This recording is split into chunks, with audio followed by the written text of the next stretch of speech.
Hello, Assalamu alaikum. IQ here. I hope you all are doing well.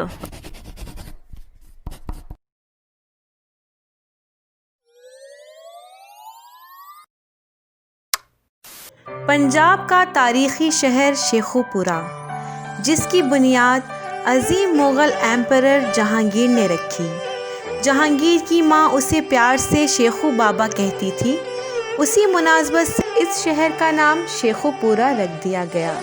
तो मैं आज आप सबको ले आई हूँ हिरन मीनार, जो कि शेखुपुरा में वाक़या एक फेमस हिस्टोरिकल प्लेस है। हिरन मीनार अपने महल वक़ू, इन्वायरमेंट, फ़न तामीर और वजह तामीर की वजह से बहुत मशहूर है। ये बाग इंसान और जानवर की मोहब्बत की आला मिसाल है, क्योंकि इसकी तामीर के पीछे बहुत ही इंटरेस्टिंग स्टोरी है। एम्परर जहांगीर के दौरे हुकूमत में शेखुपुरा को शाही शिकारगाह की हैसियत हासिल थी, क्योंकि ये इलाका बहुत ही सरसब्ज़ शादाब था। इसलिए यहाँ पर डिफरेंट काइंड्स के जानवर मिलते थे। शहंशाह जहांगीर की इनविटेशन पर बड़ी दूर दूर से महाराजा और नवाब शिकार खेलने के लिए यहाँ आते थे। कहा जाता है कि बादशाह के पास बहुत ही खूबसूरत और बादशाह का बहुत ही पसंदीदा हिरन था, जिसका नाम बादशाह ने हंस राज रखा हुआ था। जब वो हिरन मरा तो बादशाह ने उसकी कब्र पर एक मीनार तामीर करवाया। इसी गर्ज से इस जगह का नाम हिरन मीनार पड़ा। 1606 में जहांगीर ने शिकारगाह में एक हिरन पकड़ा और उसे शाही जानवरों के साथ शामिल करने का बोला। वो हिरन बहुत ही खूबसूरत और मासूम था। कुछ लोगों का कहना है कि जहांगीर ने एक दिन शिकार की गर्ज से अपने ही प्यारे और मासूम हिरन हंसराज को गलती से मार दिया था, जिस पर उसको बहुत ही दुख हुआ और उसके बाद उसने उसकी याद में इस हिरन मीनार को बनवाया। पर इस बात में कितनी सदाकत है, ये कोई नहीं जानता।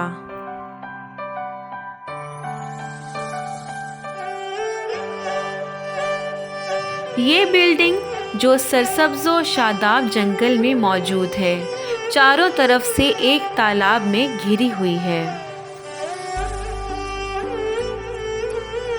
ये बारादरी है। मुग़ल आर्किटेक्चरल हिस्ट्री में जितनी भी हमें बिल्डिंग्स मिलती हैं, उन सब में बारादरी काफ़ी कॉमनली बनाई गई हैं। इस बारादरी तक जाने के लिए एक खूबसूरत रास्ता बनाया गया है। ये वन साइडेड ब्रिज है, जो नीचे से मेहराबों पर मुश्तमिल सपोर्ट पर खड़ा है। ये बारादरी ट्रू मुग़ल आर्ट को रिप्रेजेंट करती है और बहुत ही खूबसूरती से बनाई गई है। इस तालाब को बनाने का मकसद उस दौर में शिकारी जानवरों को पानी पिलाना था। मौरखीन के मुताबिक 30 किलोमीटर दूर दरियाए रावी से यहाँ पानी लाया जाता था। तो ये है बारादरी का करीब से एक मंजर। अब मैं आपको इसके अंदर लिए जाऊंगी।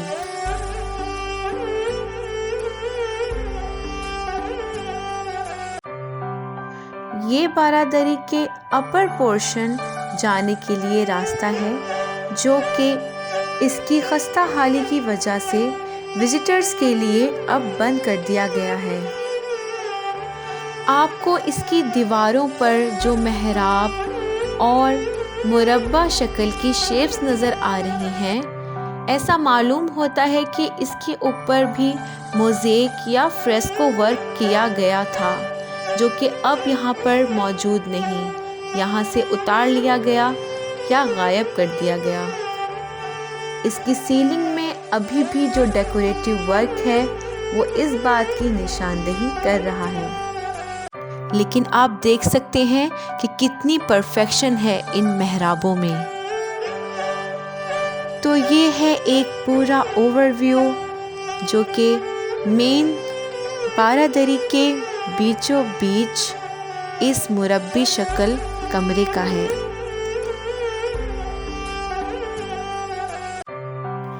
ये है हिरन मीनार के चारों तरफ बनी हुई छोटी छोटी बिल्डिंग्स, जो आई थिंक सिक्योरिटी पर्पस के लिए बनाई गई थी। बारादरी के बीचों बीच खड़े होकर इन मिनी हिस्टोरिकल बिल्डिंग्स का नज़ारा।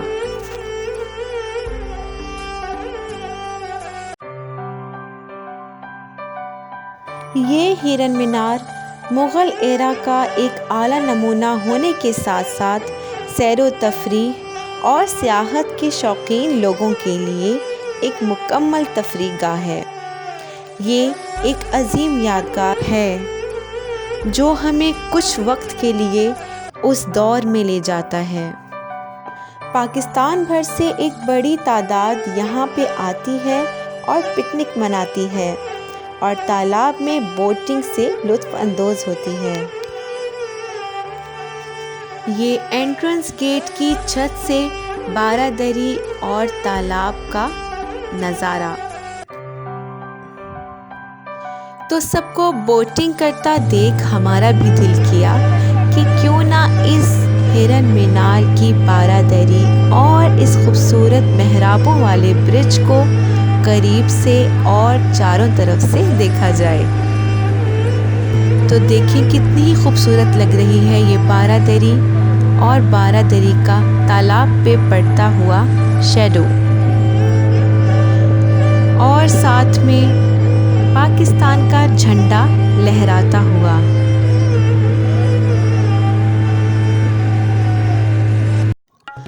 तो ये है वो मीनार जो कि बारादरी के दूसरी तरफ वाक़या है। ये 100 फुट ऊंची 3 मंजिला इमारत है जिसके बीच में मेहराब शक्ल की कुछ खिड़कियां खुली हैं। अंदर जाने के लिए सिर्फ़ एक ही रास्ता है जो कि अब अपनी खस्ता हाली की वजह से विज़िटर्स के लिए बंद कर दिया गया है। इसमें तकरीबन 100 सीढ़ियाँ हैं और इसकी छत से जो तालाब का मंज़र नज़र आता होगा वो बहुत ही खूबसूरत होता होगा।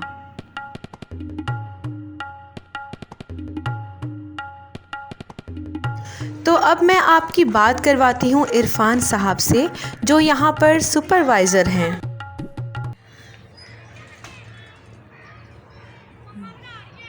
मेरा नाम इरफान है। मैं इधर आर्कियोलॉजी का कंजर्वेटर हूँ और मैं साइट पे एडमिन भी चला रहा हूँ।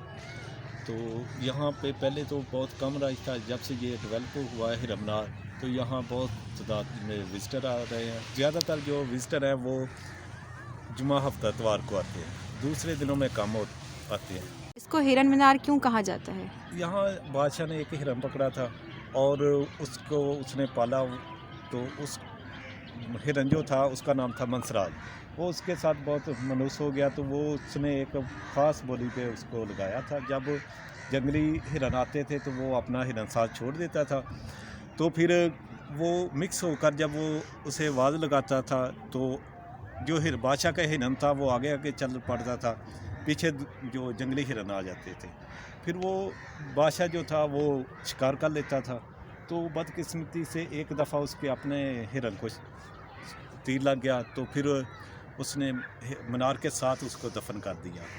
तो पता चला है कि तब से बादशाह ने, जब उसके हिरन मर गया था, तो उसके बाद उसने इसका शिकार नहीं किया था। अब सैर करते करते भूख भी बहुत लग रही थी और रेस्ट हाउस में फ्राई हो रही थी फ़िश, जिसको देखकर भूख में मज़ीद इजाफ़ा हो रहा था। तो हमने सोचा कि थोड़ी पेट पूजा कर ली जाए और उसके बाद चला चाय का एक सेशन। चाय तो बहुत ज़रूरी है। आज का दिन हमने बहुत भरपूर गुजारा और अब ये ढलता सूरज भी हमें अलविदा कह रहा था। पर आपने कहीं जाना नहीं है, क्योंकि इस वीडियो के सेकंड पार्ट में मैं बनाने वाली हूँ हिरन मीनार की एक खूबसूरत पेंटिंग। और आज मैंने हिरन मीनार का जो व्यू लिया है वो है बारादरी और बारादरी का तालाब में पड़ता हुआ रिफ्लेक्शन।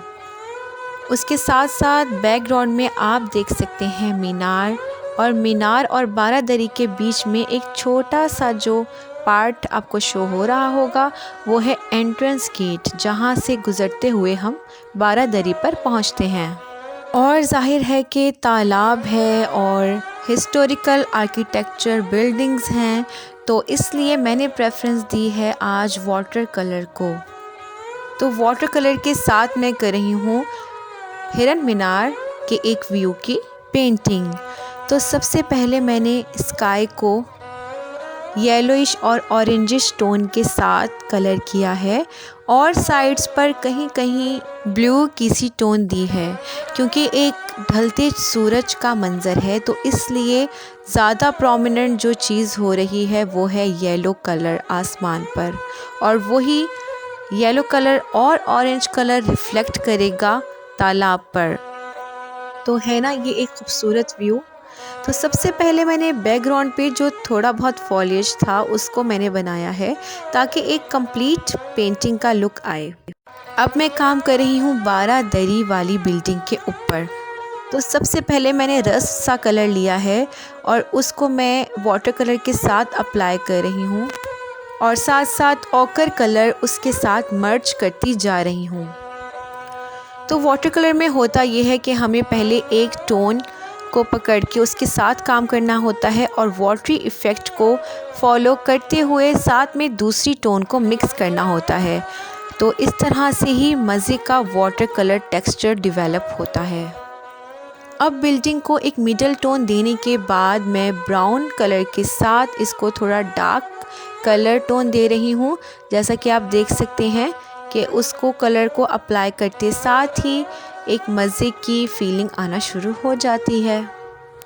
तो जहाँ जहाँ मुझे थोड़ा सा डीप कलर देना है वहाँ मैं ब्राउन कलर के साथ डार्क ब्राउन टोन के साथ काम कर रही हूँ और आप देख सकते हैं कि उससे एक जानदार लुक आना शुरू हो जाता है। और साथ ही थोड़ा बहुत ब्राउन मैंने पानी के रिफ्लेक्शन के साथ ही अप्लाई किया है और अब साथ वही ब्राउन टोन मैं मीनार पर लगा रही हूँ और एंट्रेंस गेट पे भी। लेकिन जैसा कि आप देख सकते हैं कि मैं मीनार को और एंट्रेंस गेट को ज़्यादा डिटेल वर्क नहीं दे रही। उसकी रीज़न मैं आपको पहले भी बता चुकी हूँ और अब भी बताती हूँ कि जो चीज़ हमारे सामने होती है फोरग्राउंड में होती है वो प्रोमिनेंट होती है और उस पे ही डिटेल वर्क दिया जाता है और बैकग्राउंड की चीज़ें थोड़ी सी धुंधली होती हैं और जस्ट उनका इम्प्रेशन ही दिया जाता है। तो अब साथ साथ मैं पानी का टेक्सचर भी दे रही हूँ और अब मैंने डार्क टोन ली है, थोड़ी ब्लैकिश और ब्लूइश टोन का मिक्सचर है, तो वो टोन मैं अब और डीप कलर के हिसाब से उस पर लगाऊंगी। तो आप देख सकते हैं कि मैं इसके दरवाज़ों और रोशनदानों के अंदर डार्क और डीप कलर अप्लाई कर रही हूँ। तो ये देखिए कलर अप्लाई करते ही इसमें कितनी डेप्थ आ गई है। जब भी मैं कोई हिस्टोरिकल बिल्डिंग पेंट करती हूँ तो मैं थोड़ी देर के लिए उस दौर में चली जाती हूँ और मुझे बहुत ही मज़ा आता है कोई भी आर्किटेक्चरल बिल्डिंग को, ख़ास तौर से हिस्टोरिकल बिल्डिंग को ड्रॉ करते हुए। तो अब मैं ये ब्लैक टोन जहाँ जहाँ मुझे ज़रूरत है वहाँ वहाँ अप्लाई करती जा रही हूँ, ख़ास तौर से उसके दरवाज़ों पर और खिड़कियों पर। और अब नीचे जो बिल्डिंग का पार्ट है वहाँ पर भी मैं ब्लैक कलर ही अप्लाई कर रही हूँ और उसके कुछ दरवाज़े जो पानी के और तालाब के अंदर हैं वो हमें आधे नज़र आ रहे हैं, तो मैं उनको आधा ही बना रही हूँ। और ये थोड़ा सा जो आप देख रहे हैं लाइनिंग पीछे की तरफ जा रही है वो ब्रिज है जो कि एंट्रेंस गेट तक जा रहा है और पीछे मीनार वो जस्ट इम्प्रेशन में ही बनाया है। अब मैं बिल्डिंग के आगे जो शेडो दे रही हूँ वो थोड़ा डार्क और डीप दे रही हूँ, जिससे फ़ील होता है कि ये तालाब के ऊपर कैसे खड़ा है। और एक और मैंने डार्क जो टोन लेफ़्ट पर दी है वो मीनार का रिफ्लेक्शन है जो वाटर पे आ रहा है और बाकी साइड्स पर जस्ट हल्का फुल्का जो स्काई का टोन है वही टोन दे रही हूँ और मेरे सिग्नेचर जो कश्ती की शक्ल लग रहे हैं। तो अगर आपको मेरी वीडियो और व्लॉग अच्छा लगा है तो इसको लाइक और शेयर करना मत भूलिएगा और चैनल सब्सक्राइब कर लें अगर अभी भी नहीं किया है तो, और साथ बेल आइकन को भी प्रेस कर दें ताकि आप मेरे नेक्स्ट व्लॉग में प्रेजेंट हो जाए। Thanks for watching. अल्लाह हाफिज़।